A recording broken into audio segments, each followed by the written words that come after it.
कामों की लॉकडाउन का 16वां रोज, दुकानें बंद, सड़कें सुनसान, होटल भी बंद, लोग घरों में मैसूर होकर रह गए, जिंदगी जैसे थम सी गई हो।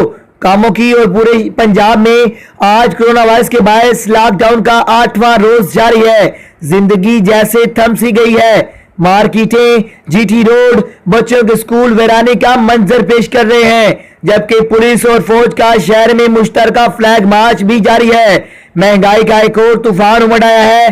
किराना स्टोरों पर आटा नापायद हो चुका है, जबकि हुकूमत वक्त लोगों को रिलीफ देने में भी नाकामयाब नजर आ रही है। हालांकि कामों के नुमाइंदगान, जिनको कामों की आवाम ने लाखों वोट देकर जितवाया है, वो भी इस मुश्किल घड़ी में अपने घरों में बैठे हुए हैं। जबकि इसके बरकस इस वक्त तहसील में अगर कोई काम करता दिखाई दे रहा है तो एसी कामों की शाहद अब्बास और डीएसपी सर्कल कामों की मलक मोहम्मद आमन है।